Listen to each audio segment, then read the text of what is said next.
Following yesterday's postponement due to bad weather, Ariane 5 is now ready for launch here at Europe's spaceport in French Guiana. With her single passenger, the Jupiter Icy Moons Explorer, JUICE, safe and sound under the fairing. Liftoff is scheduled in just under half an hour. I'm right here in the aptly named Jupiter Mission Control Room. This is the nerve center of today's mission, and you can see here on the other side of this protective glass, which we call the fishbowl here in Kourou, you can see the teams working hard on the last preparations towards today's mission. Opposite me here, we have the partners, VIPs and guests all comfortably seated and waiting for liftoff. And with me right here for an update, we have Stéphane Israël, CEO of ARIANESPACE. Welcome, Stéphane. Good morning, please. Thank you very much. So we're back here together. So can you first of all maybe tell me, 24-hour delay, what was the reason for this delay yesterday? So very simple. The launcher was ready, JUICE was ready, the launch was ready, but the weather was not with us. You know, we have to monitor two risks. High altitude winds, and it was okay, but risk of lightning yesterday was a real risk with the cloud to monitor, and so we have made the decision not to lift off yesterday.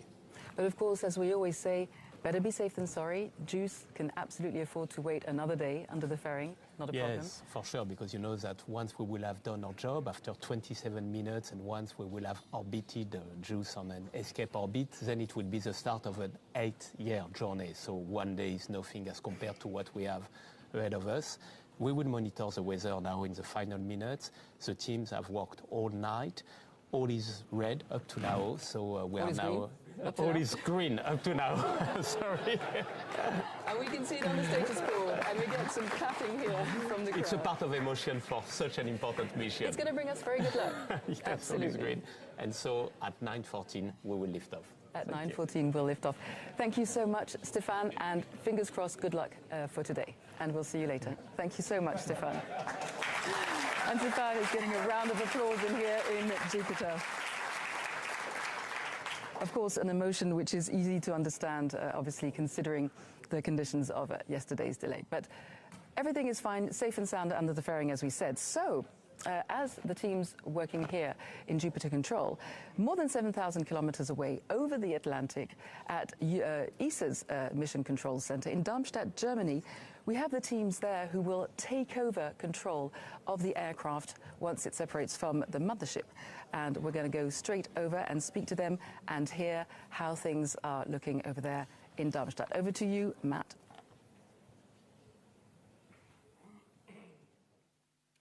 Thank you, Lisa, and hello to all our watchers. Welcome to ESOC, the European Space Operations Centre, here in Darmstadt, Germany, in the heart of Mission Control. I am. My name is Matt Russell, and I will be your host for the second half of this JUICE broadcast. And behind, we have Bruno Souza in the actual control room itself. So, hello, Bruno. Try and give us an update of what's happening in there at the moment. Hi, Matt. We're still getting goosebumps all day, although to this time a bit more cautious goosebumps. But we are ready to go. And in fact, just a few minutes ago, the flight director, Andrea Komatsu, just did the roll call and got to go from everybody here in the room. We have some footage of that, and we're going to replay it for you. To all stations, this is OD on the briefing loop for the roll call. Please reply on my call with your call sign and your status, go, no, go. OM. OM. Go. Some go. Data handling. And data handling go. AOCS. AOCS go. Platform. Platform go. Flight dynamics. Flight dynamics go. Project rep. Project rep go.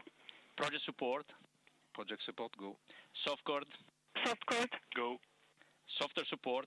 Software support go. S-track. S-track go. Scheduling. Scheduling go. Thanks. This completes the roll call for the JUICE mission. We are go for launch. So as you just saw, we are fully ready to go. We're just waiting for that rocket to get off the launch pad. Thanks so much, Bruno. Well, we're running out of time here, so we're back over to you, Lisa, in Kourou, and massive good luck to you. Thank you from the teams in Darmstadt. And hey, the pressure's on. They said all we're waiting for is that rocket to take off. Well, they've told us they're ready.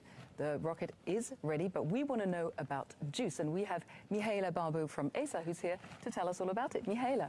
How ready is Juice? Good morning. Juice is actually ready and excited to start this journey. As we speak, my colleagues are closely monitoring the satellite. So yesterday, after the launch postponement, the satellite was switched off. And slowly in the day, around 7:14 p.m., it has been turned on to start the countdown procedure. They are very close to us, a few kilometers away in LBC control room, and everyone is hoping for good weather specs.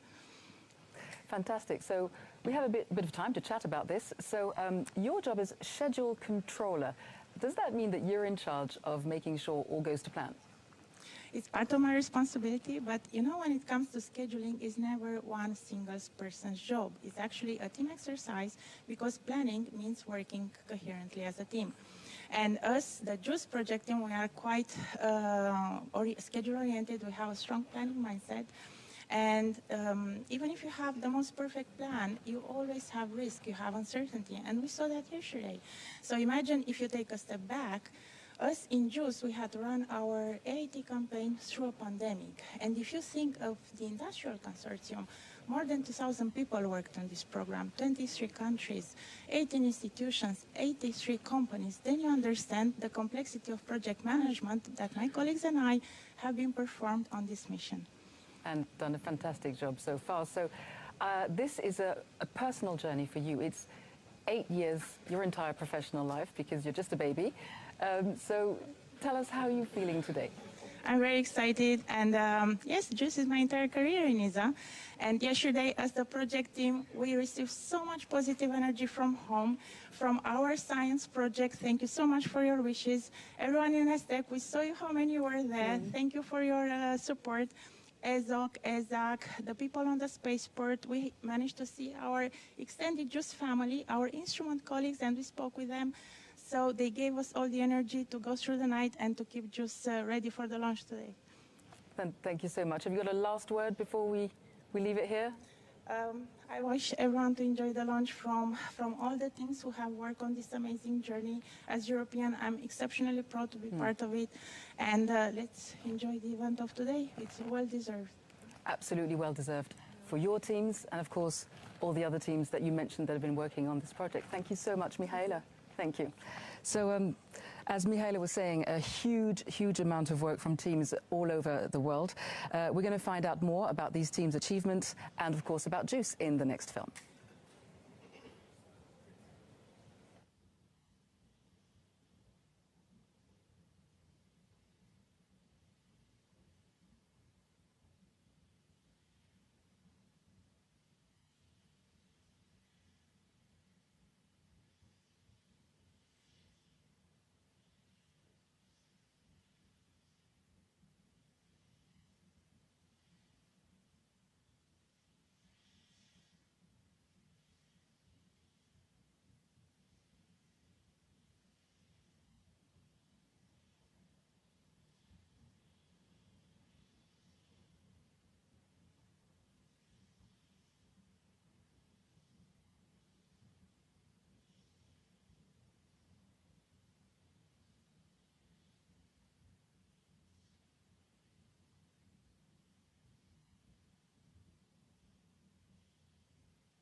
So speaking of space exploration, we have two of the faces of human space exploration with us here today. I'm delighted to welcome once again Thomas Pesquet and Matthias Maurer. Thank you very much, gentlemen, for being with us again today.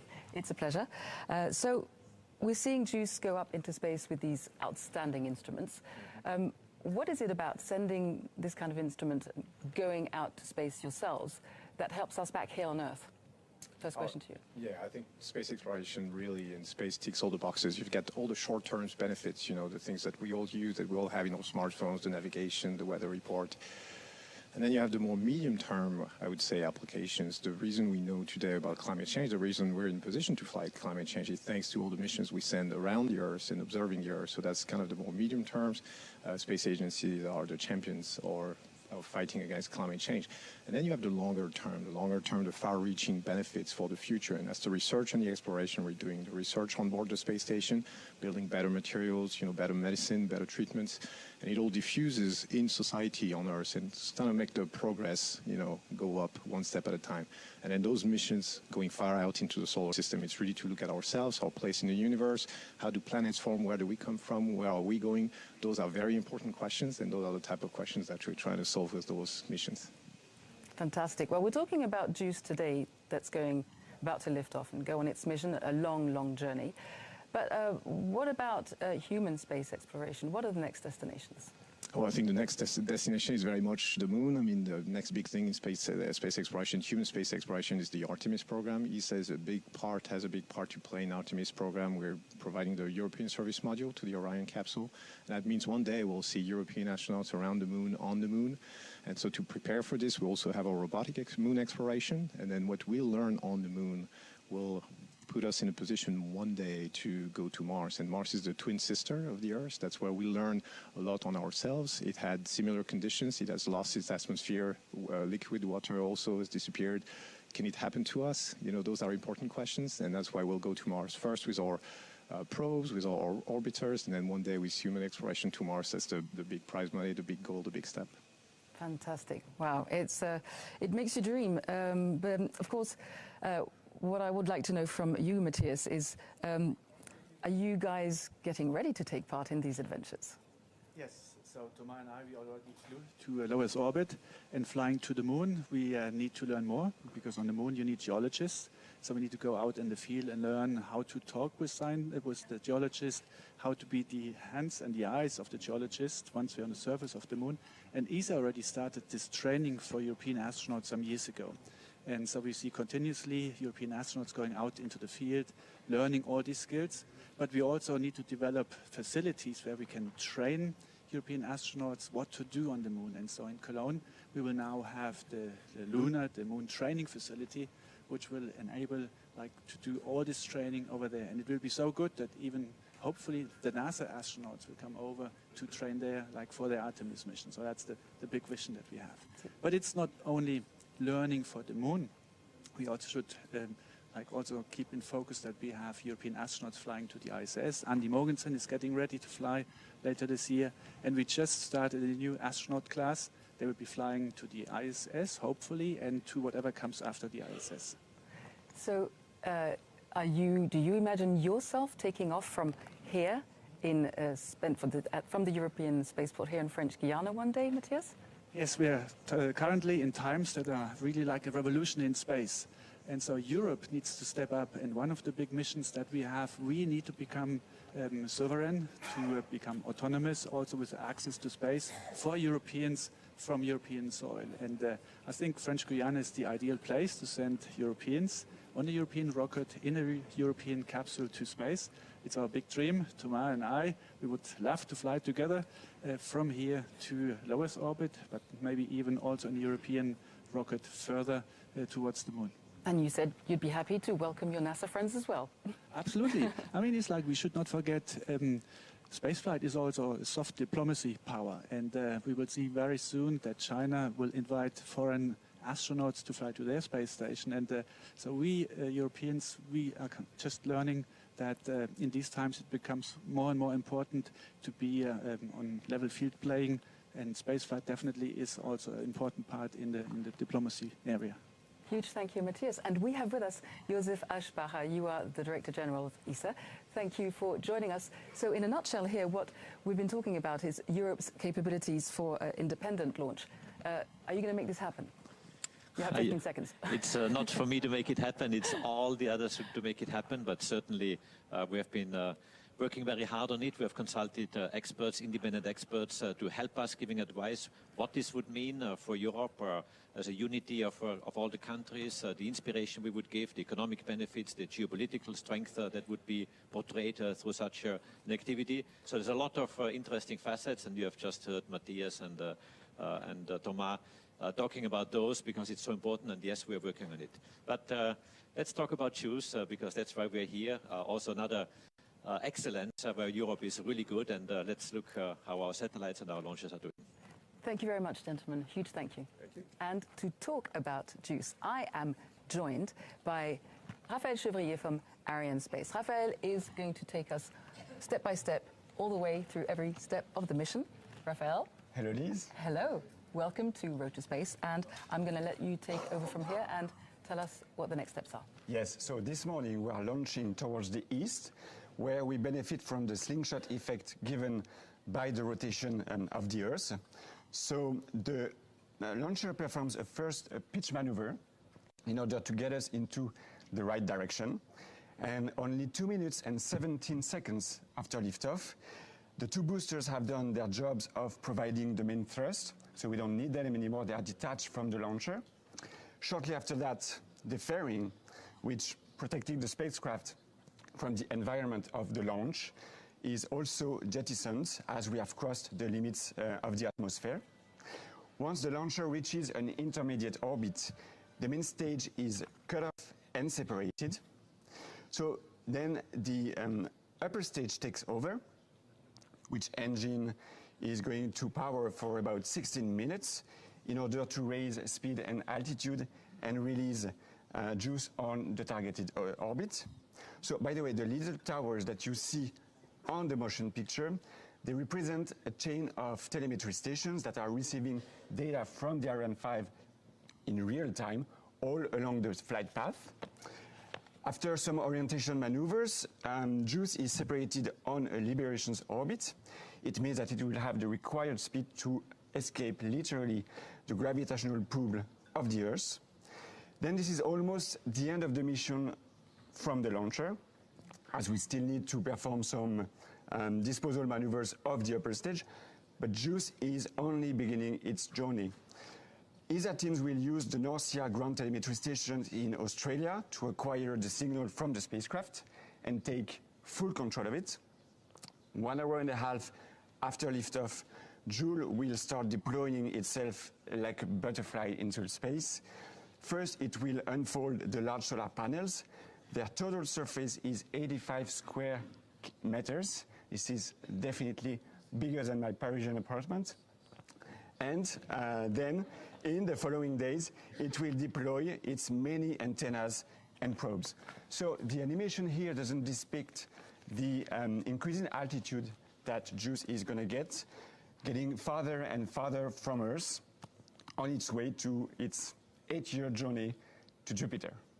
Thank you so much, Raphaël. It's all very clear. And actually, as Raphaël was speaking, so you can see the pictures of Ariane on the launch pad. As Raphaël was speaking, we hit the next milestone in our in the chronology, which is, of course, the -10 weather update. And yes, I'm looking at the board.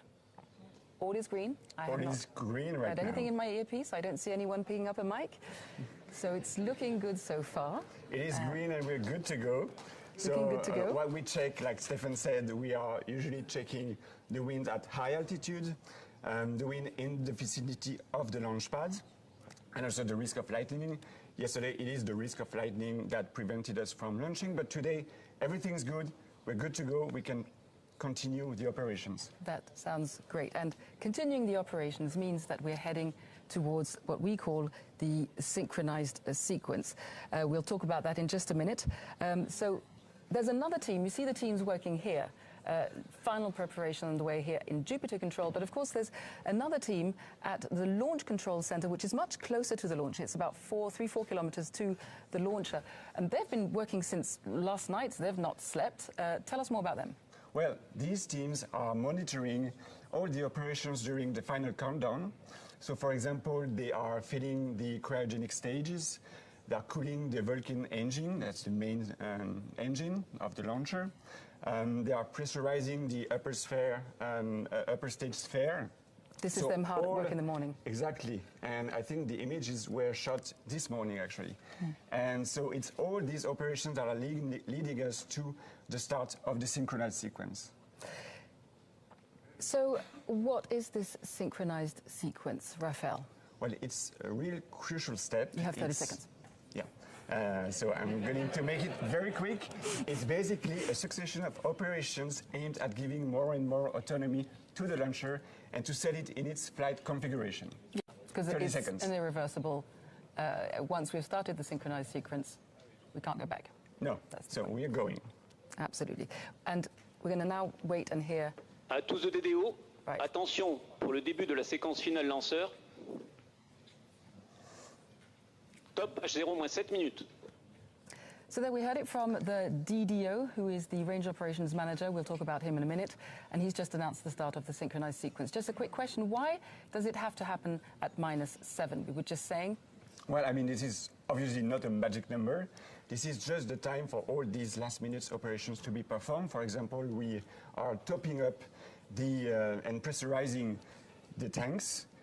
We switch the power supply from ground to board, and only then the launcher is going to be fully awakened for launch. Fantastic. For those who are joining us, we are 6 minutes and 20 seconds to liftoff of Ariane 5, carrying JUICE on the first leg of its journey into space and towards Jupiter. As Raphael was saying, Ariane, we were talking about this earlier, Ariane normally launches 2 passengers, but this time it's a single passenger. So can you just go quickly into what difference that makes for the launcher? For the launcher, this is a very precious passenger, but for the launcher, it remains exactly the same.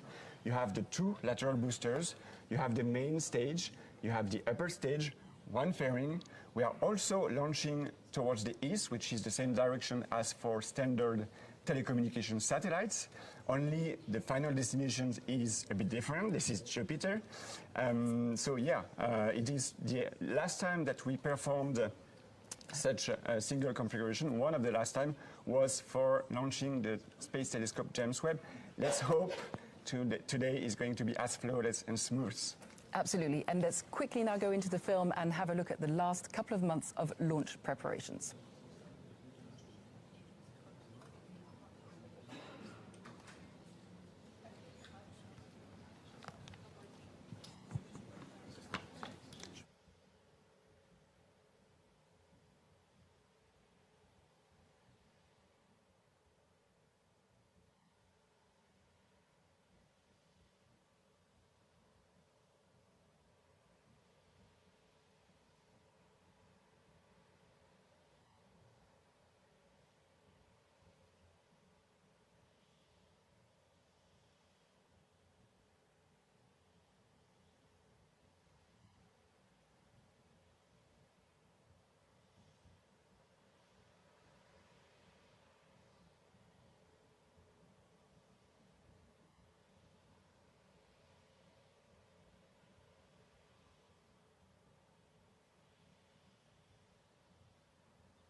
So, our passenger is sitting safe and sound, tucked under the fairing, as you can see, waiting for liftoff in just over 2 minutes.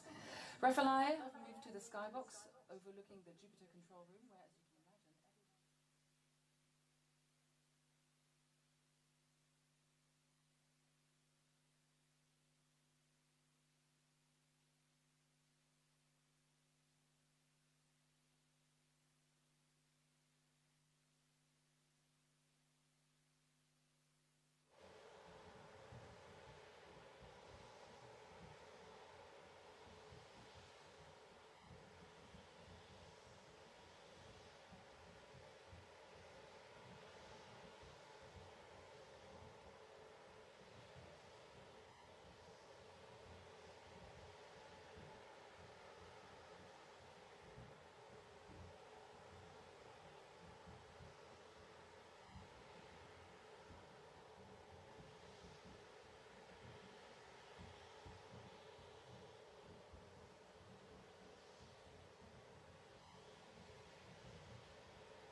À tous de DDO, attention pour moins 1 minute. Top, H0, moins 1 minute.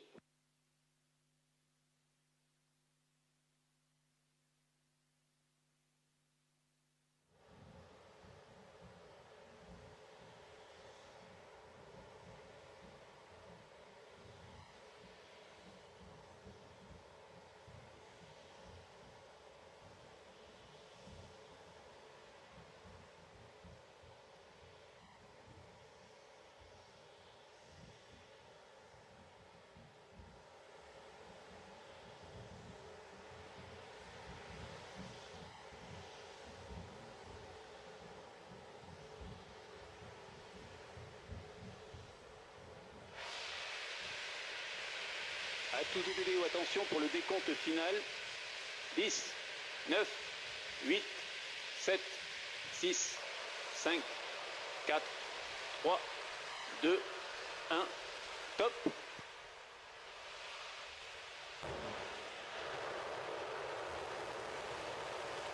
Allumage Vulcain.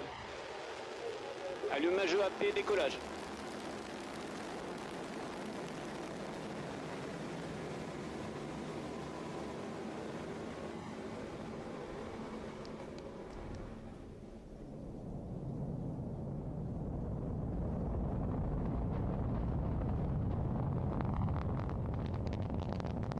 La propulsion est nominale.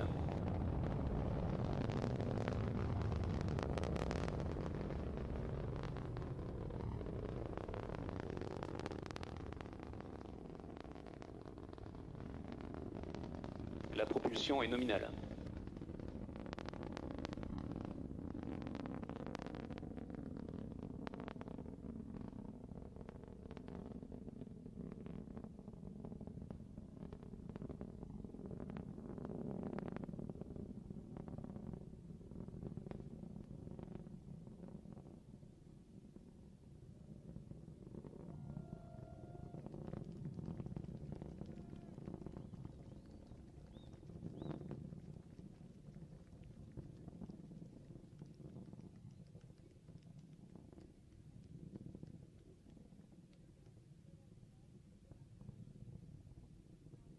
La trajectoire est nominale, tous les paramètres bord sont nominaux.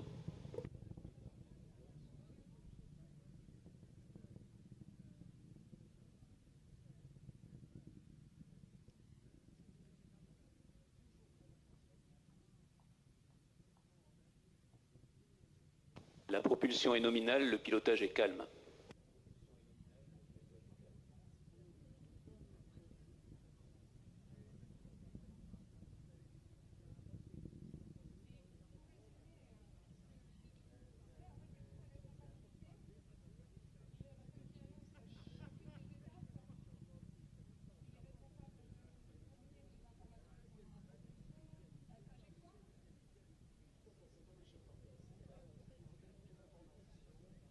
Séparation des EAP.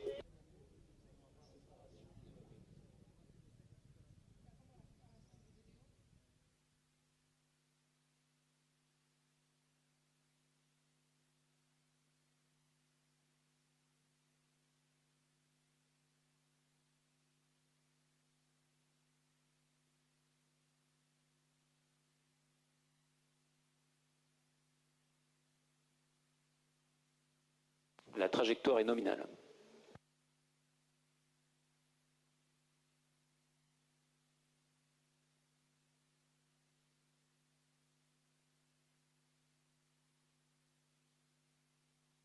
Tous les paramètres bord sont nominaux.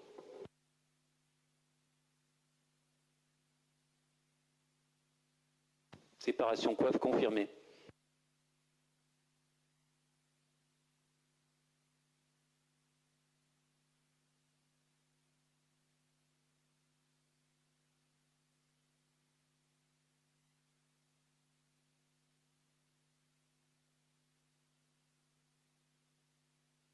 La propulsion est nominale.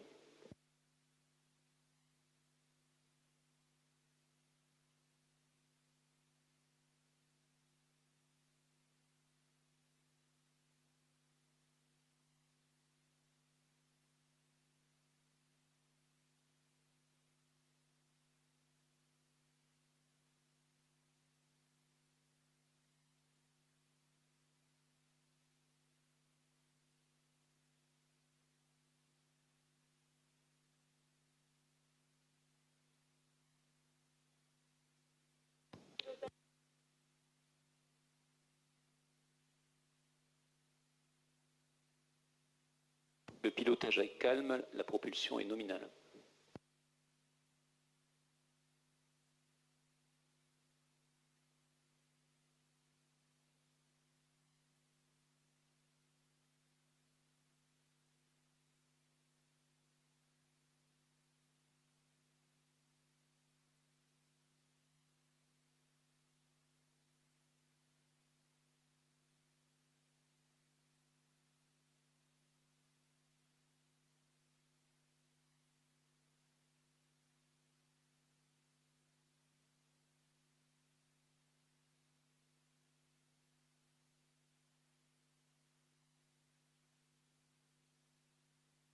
La propulsion est nominale, le pilotage est calme.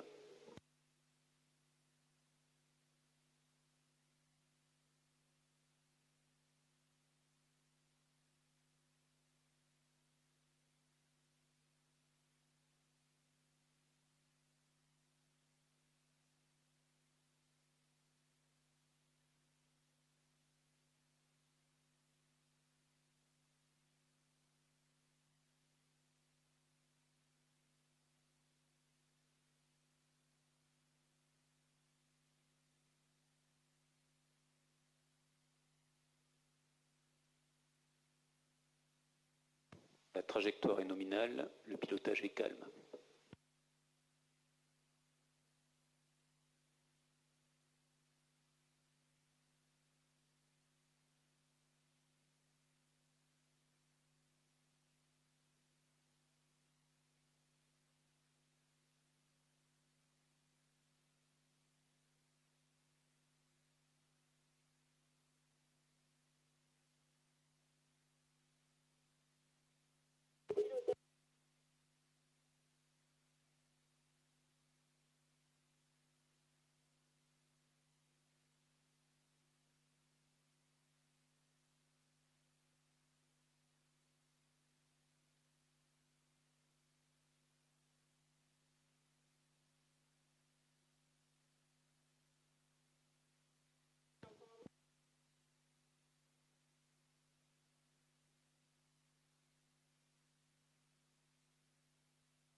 Acquisition par la station télémesure de Natal.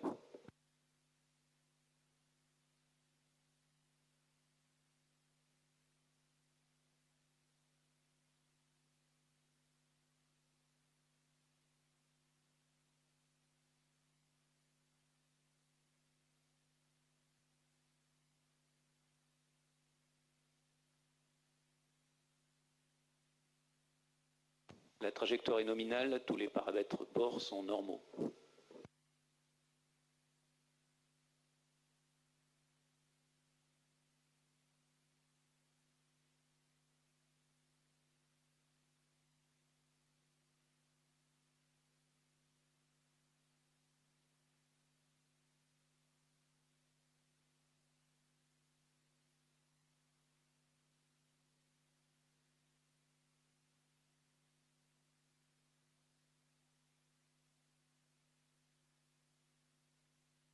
Trajectoire nominale, tous les paramètres bord sont nominaux.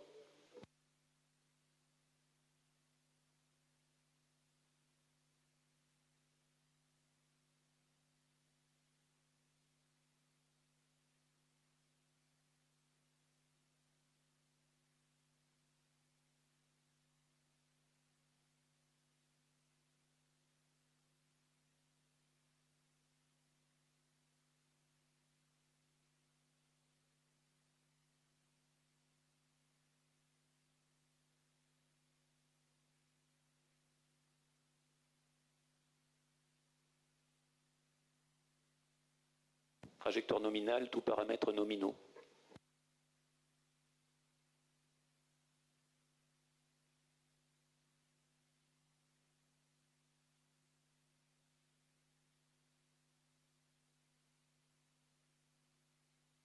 Extinction Vulcain. Séparation EPC.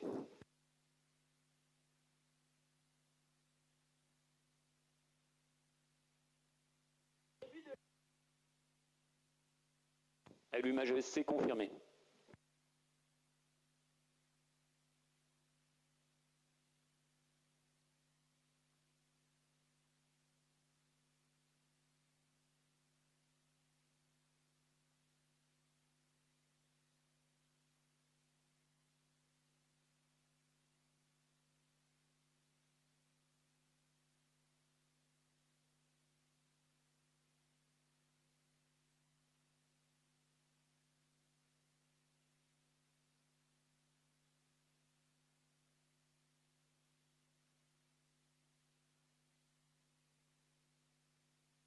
Fin de visibilité par la station de Gallio.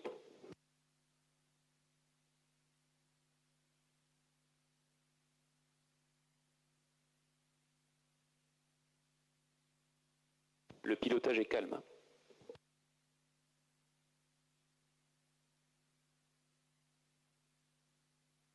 Trajectoire nominale, tous paramètres bord nominaux.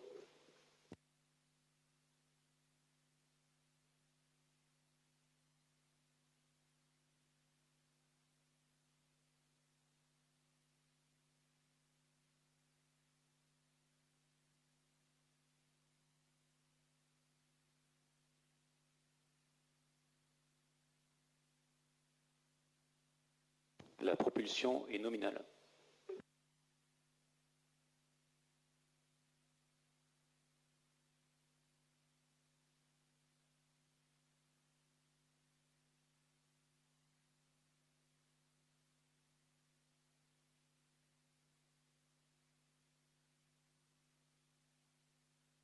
La trajectoire est nominale, tous les paramètres bord sont nominaux.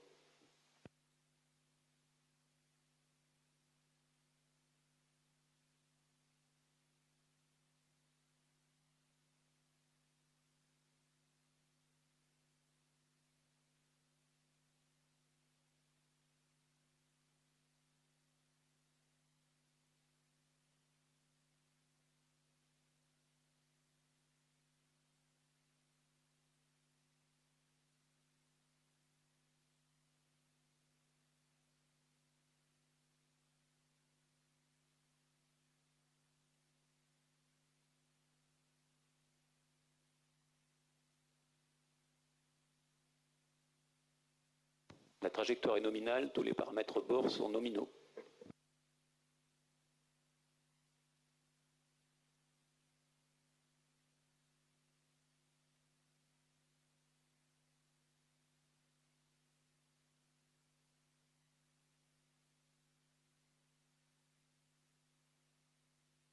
Propulsion nominale, pilotage calme.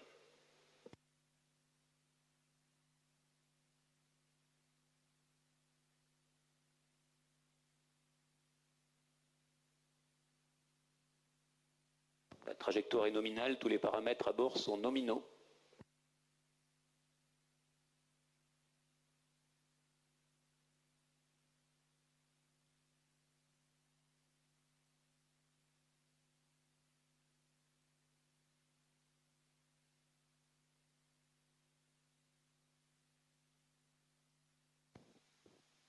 Perte provisoire de la télémesure suite à la fin d'acquisition par la station de Natal.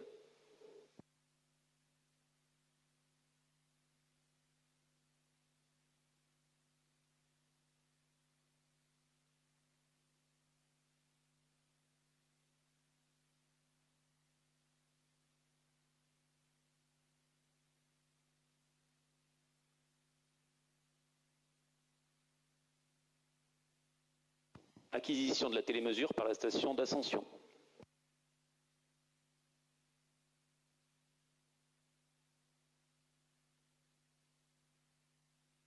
La trajectoire est nominale, tous les paramètres à bord sont nominaux.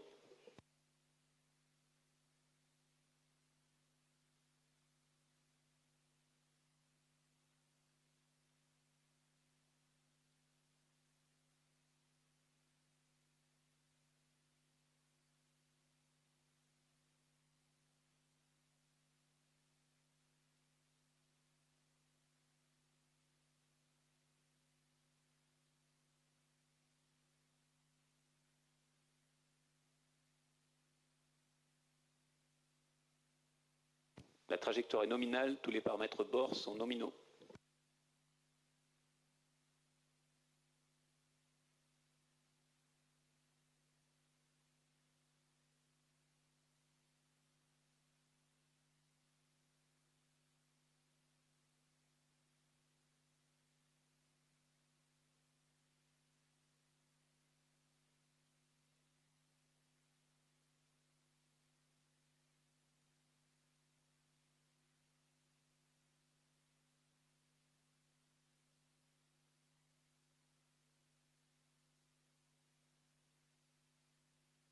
La propulsion est nominale, le pilotage est calme.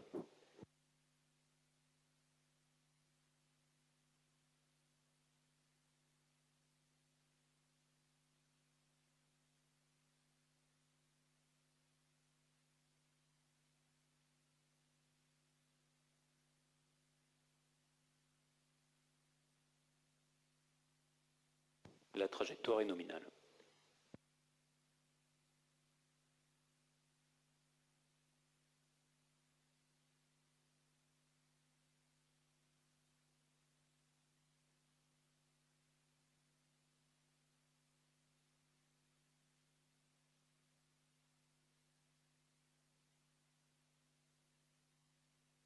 La trajectoire est nominale, tous les paramètres bord sont nominaux.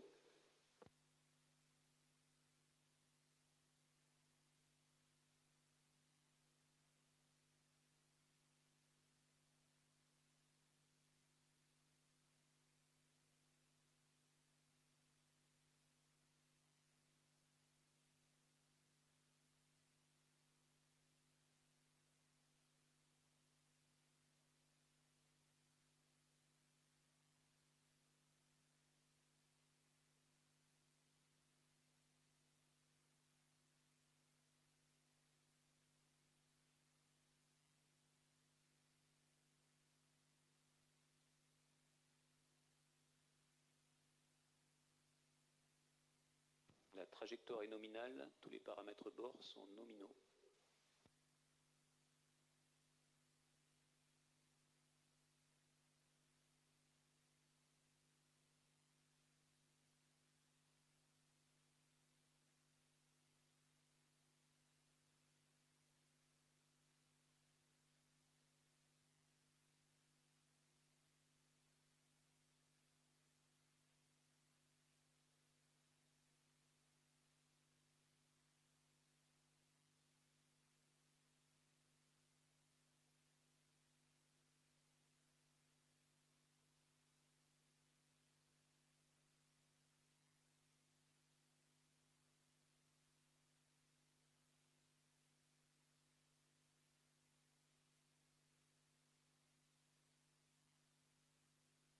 La propulsion est nominale, le pilotage est calme.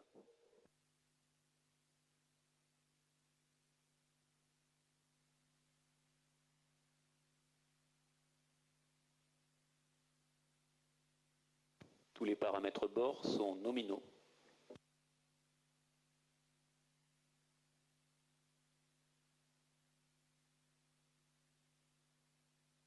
Acquisition par la station télémesure de Libreville.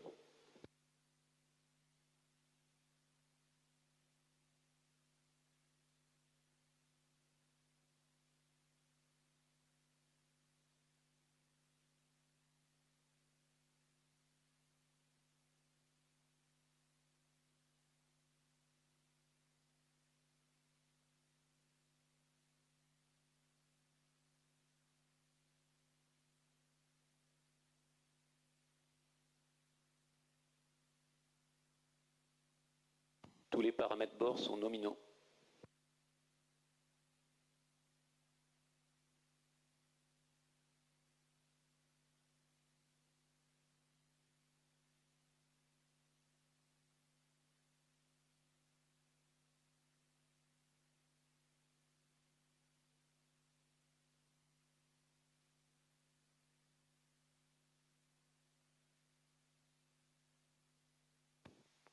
La propulsion est nominale, le pilotage est calme.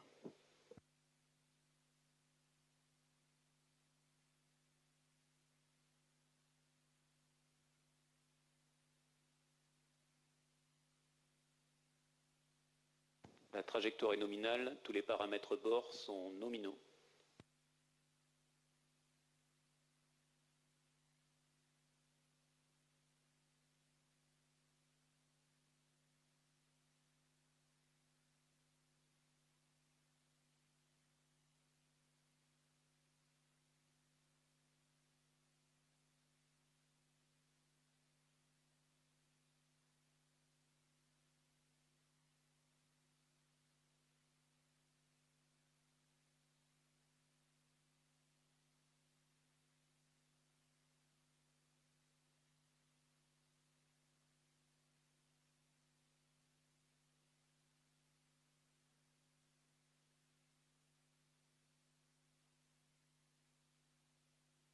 La propulsion est nominale, le pilotage est calme.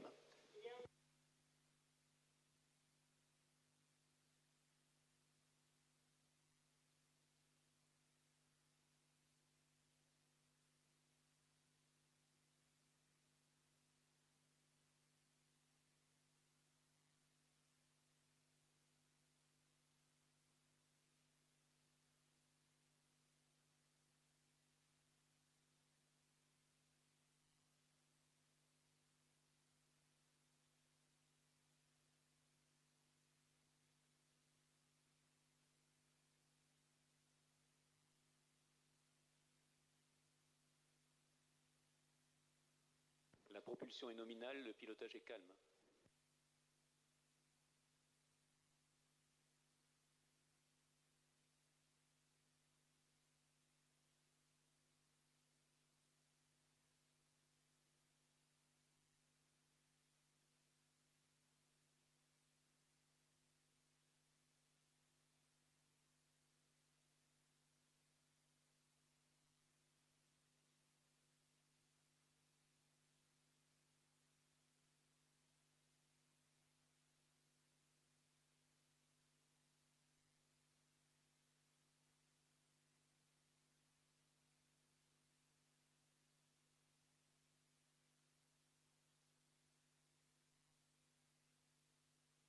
La trajectoire est nominale, tous les paramètres bord sont nominaux.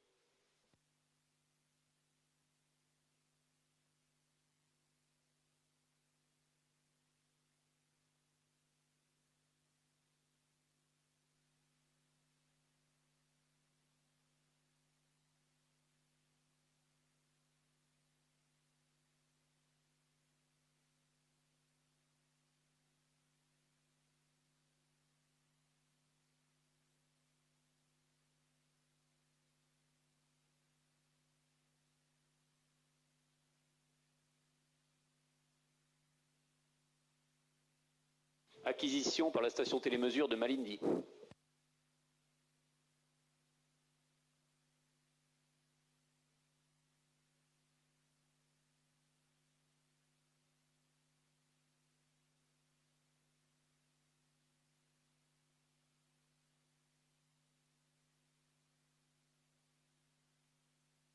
La trajectoire est nominale, tous les paramètres sont nominaux.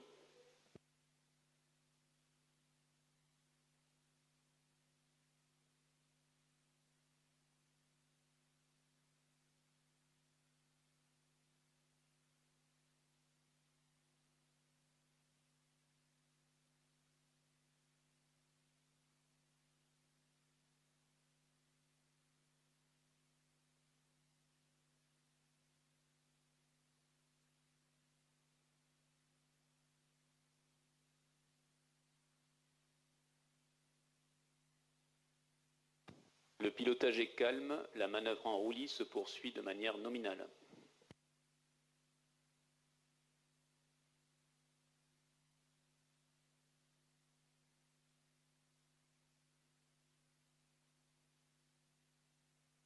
La trajectoire est nominale, tous les paramètres bord sont nominaux.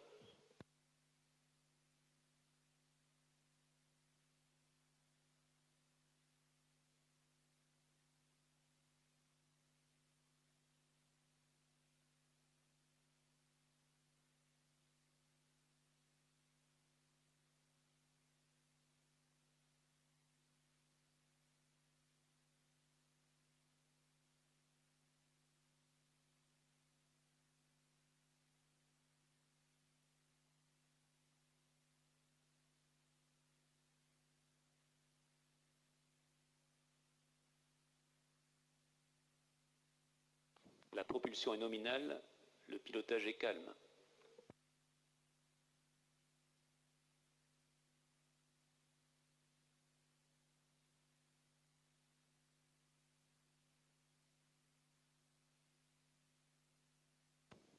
La trajectoire est nominale, tous les paramètres bord sont nominaux.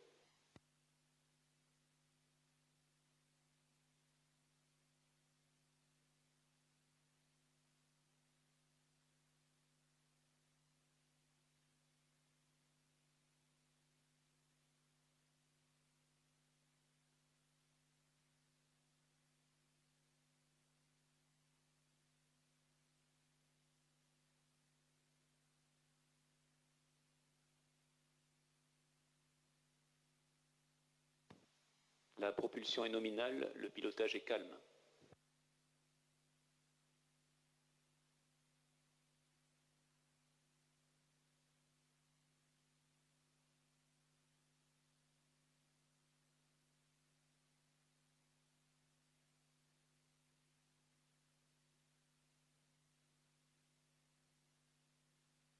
Fin de la propulsion ESC confirmée.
La manœuvre d'orientation au profit de Juice se poursuit de manière nominale.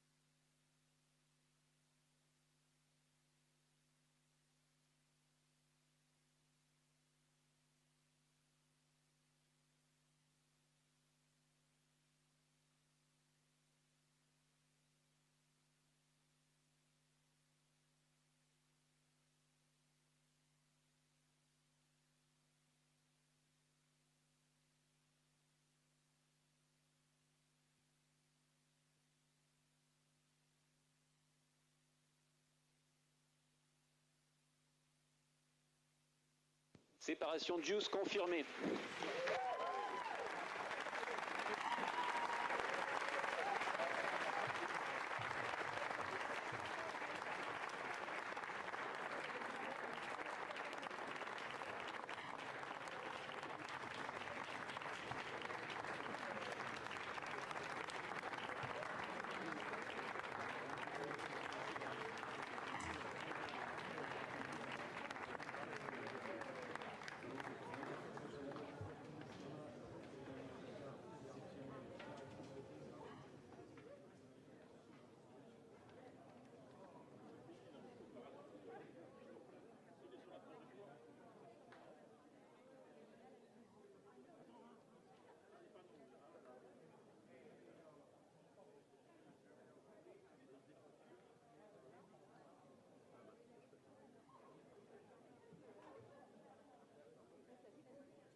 So today's mission is a full success. Team Europe has perfectly delivered. I really want to pay our tribute to all the teams who have made this success possible. ARIANESPACE and Ariane Group team for sure, all the supply chain, ESA, our customer, and Airbus Defence and Space, who is the juice manufacturer. It's really the success of Team Europe today, with the support as well for sure of CNES here on the spaceport, and with the design authority of Ariane 5. It is absolutely perfect launch today, and it is now the start of a journey for JUICE, 8 years journey.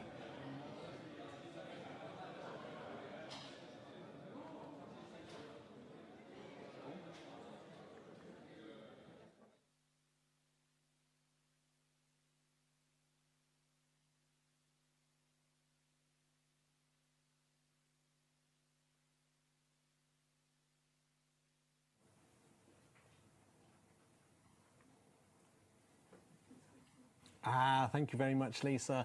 So welcome back to everyone. We are standing in the heart of the European Space Operations Centre, ESOC, a facility in Darmstadt, and this is the mission control room right behind me, the main one. We've got a couple of major milestone events coming up. In less than 5 minutes, we hope to get the first acquisition of signal. That's where we actually talk to the spacecraft itself, and that gets picked up by an ESA ground station. There'll be an icon on the screen that signifies that, and that's a huge satellite dish. And in about an hour, we should then have the final and next key milestone, which is the deployment of JUICE's enormous solar panels. So I'm going to be talking to loads of mission scientists and engineers on this mission.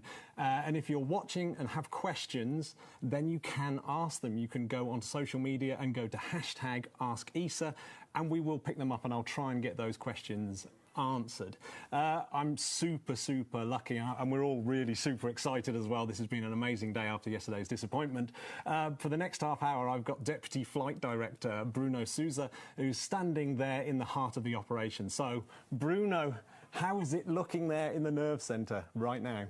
Well, what a beautiful flight. What a beautiful flight from Ariane 5. Everybody's quite excited, but now starts the hard part. The next major critical milestone we have is called acquisition of signal. We will expect to hear from the spacecraft from our ground station at New Norcia in Australia. If you see behind me, there is a plot over there on the screen. If this was a hospital and the satellite was our patient, that would be the electrocardiogram. And what we want to see there is a nice, beautiful shape, should resemble the Himalayas with a Everest in the middle. That indicates the satellite is alive and healthy. If we only see the Kilimanjaro, we'll have some work to do.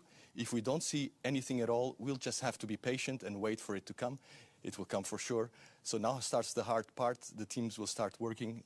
Pay attention to the acquisition of signal coming up at any minute.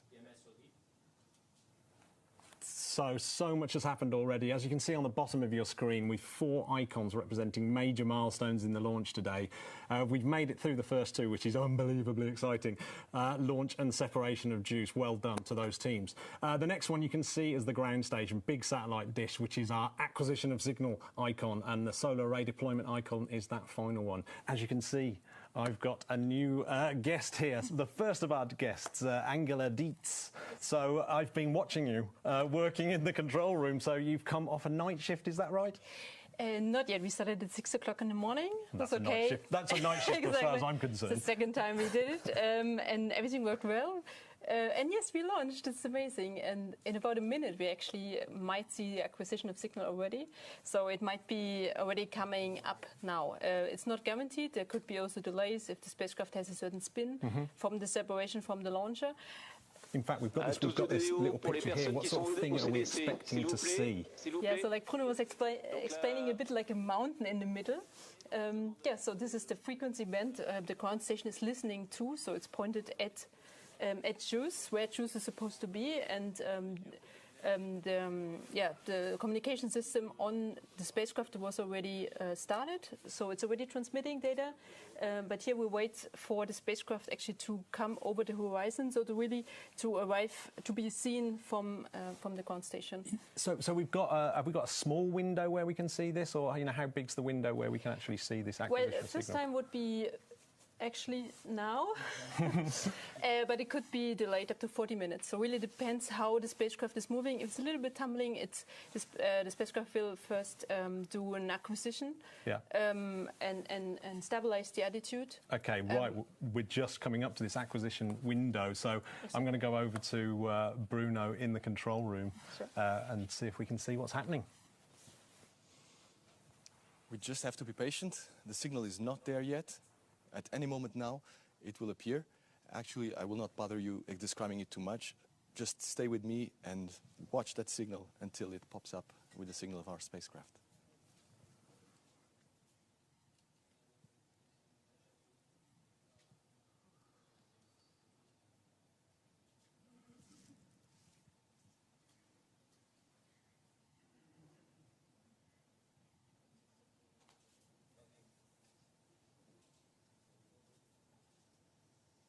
ODOM. OMOD. Quick brief from New Norcia. They see the downlink signal from Ariane. Copy. So it's about seconds or minutes that we will see juice.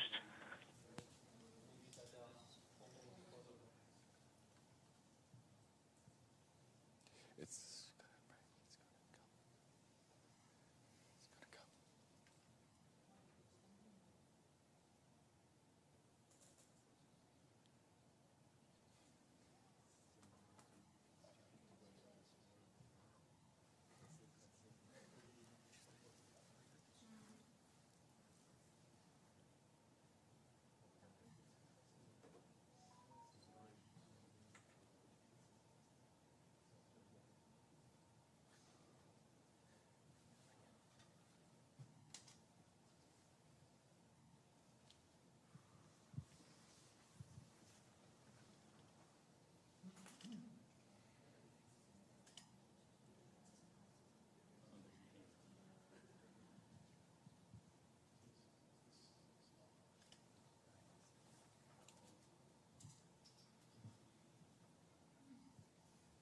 Copy that.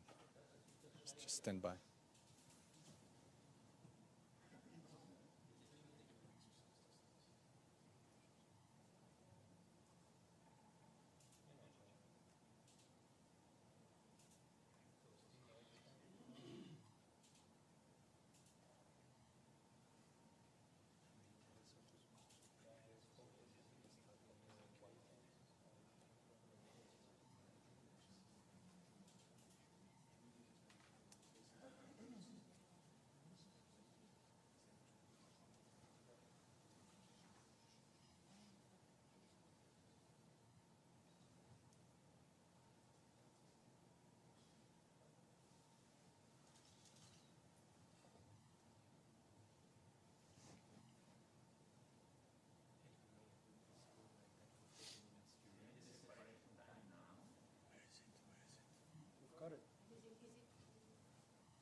No signal yet.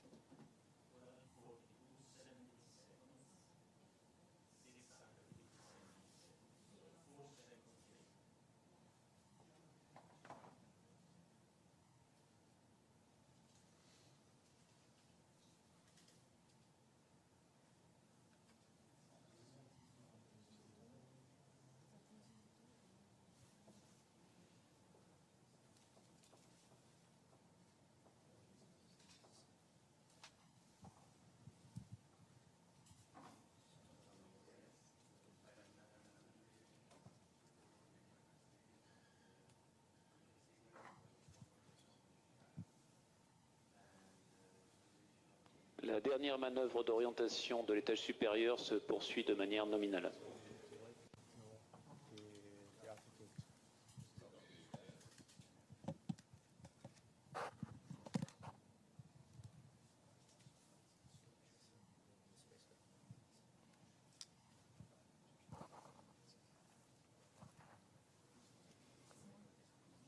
Give me a go.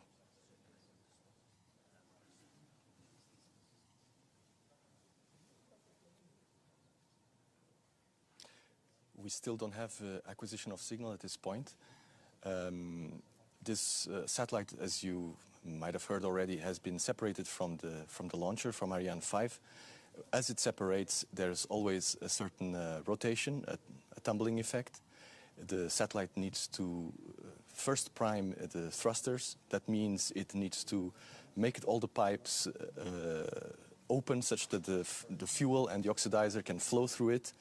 At this point, it can use the thrusters for control, and then it will try to find its own orientation in space, and at that point, it will switch on the transmitter and start transmitting. So there's always a certain uncertainty about the time when we'll actually receive the signal. We have to be patient, we have to keep looking, and I'm sure it will wake up quite soon. So thanks very much, Bruno. So Angela, what does it mean? What does this actually mean? How long do we have to kind of try and get this signal acquired? And where are we? What's your feelings right now?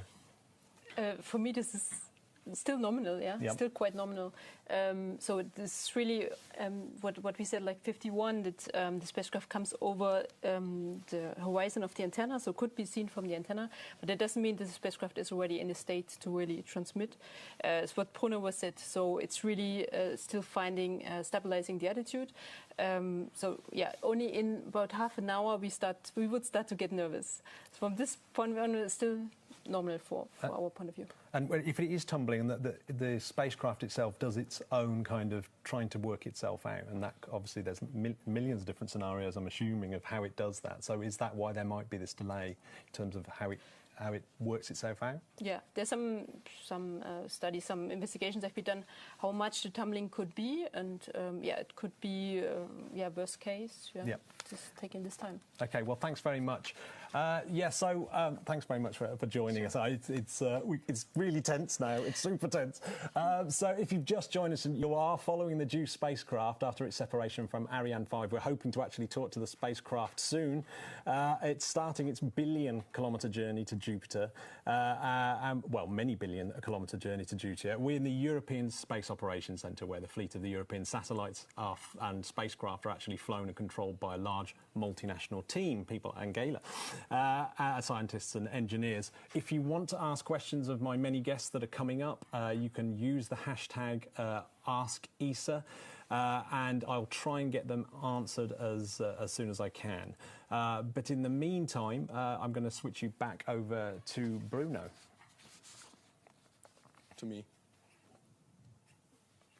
Oh, for the who's who in the main control. Yeah, tell us who's who who all this international team are. Just as well, it's a good opportunity to introduce everybody who's in the control room right now. And I will start with this side of the room. And this function are the software coordinators. Today, Marta and Luca and Danielle are taking care of all our software. So all the software that is running on these consoles and on the servers, it's taken care by them. If anything fails, they bring it back up.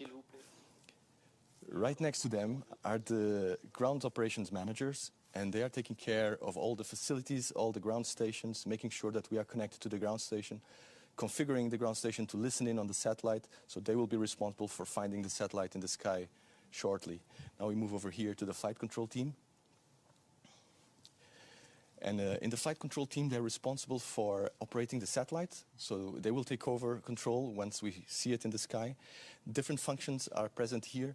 On the front row, platform is responsible for our radio communication system and for our thermal system. Rudy is on shift at the moment. Right next to him, Arthur is taking care of the data handling. That's our onboard computer, our mass memory, and all the routing of data to the ground is taken care by Arthur. And then over here on this side, we have the attitude and orbit control expert. In this case, Giulio today. He's taking care of monitoring the separation sequence and what's happening on board. He's also a system engineer. And leading all these people at the moment is my dear friend and colleague for many years, Ignacio Tanco, who I may add is probably one of the best spacecraft operations managers in the world right now. At least the only one flying to Jupiter today. And over here on the last row, we have the flight director. He's also on this side of the ocean, orchestrating, like a maestro, all the teams that are now working towards a successful mission for JUICE.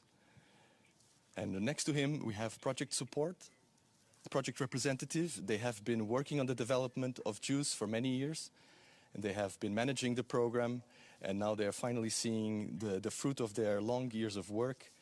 And they are also our interface to the Airbus team that built the satellite, and they're sitting in a room behind this wall, providing us all the support that we need. Back to you, Matt. Thanks very much, Bruno. Right, always absolutely amazing to have Bruno's expertise on the floor and just all those amazing people. What an absolutely awesome team they are. So if you've just joined us, we're live in Germany here in the heart of the control centre where the European fleet of satellites and spacecraft are indeed flown, as we've just seen. You can join in at home and send in your questions at #AskESA. So right now, we're trying to talk to the spacecraft, and that is done with a ground station called New Norcia, which is actually in Australia. And amazingly, we're going to be able to speak to the manager of New Norcia, Susie Jackson, all the way the other side of the world. We've got to go right the way through the world to get there. Yeah, let's go there right now. Hello, Susie. So right behind you, I can see an enormous dish that looks very much like our acquisition of signal icon. G'day. Is that the one that we're actually going to be using to try and talk to the JUICE spacecraft?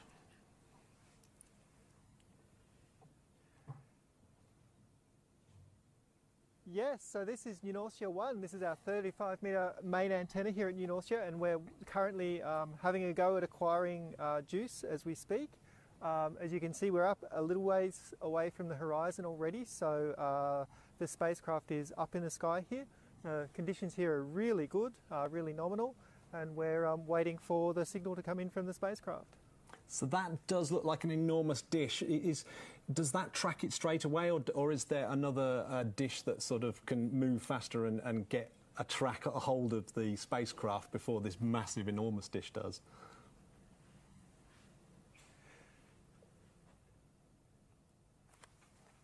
Yeah, so for these early acquisitions of spacecraft that are still close to the Earth, we cheat a little bit because we've got such a big dish here with New Norcia 1. It has a very, very, very narrow beam, so it's only able to spot a spacecraft in a very small, very well-defined area. Because we aren't completely sure where JUICE is yet, there might be a little bit of variation in its trajectory, although I hear everything's nominal so far. We use a smaller antenna, which is up behind me on the hill, called New Norcia 2, and that's a 4.5-metre antenna, and it has a beam width that's close to 10 times as big, so it's about half a degree. So if JUICE is up there and it's transmitting to us, we'll see it. So as soon as JUICE gets its act together and gets its attitude stabilised and starts talking to us, we'll definitely hear that signal. Yeah, JUICE is keeping us all guessing at the moment.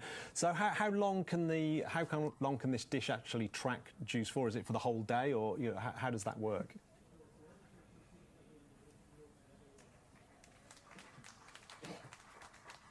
Yeah, so our nominal mission tonight will be about 7 hours from AOS right the way through to what we call LOS, loss of signal. So we'll track up into the sky up to about 50 degrees, and then while we're doing that, JUICE is moving away from the planet, and the planet's rotating underneath JUICE. So it'll actually come up, and rather than going over the other side like a normal satellite that's in Earth's orbit would do, it'll actually go up and then come back down as the spacecraft moves away and as the Earth rotates underneath.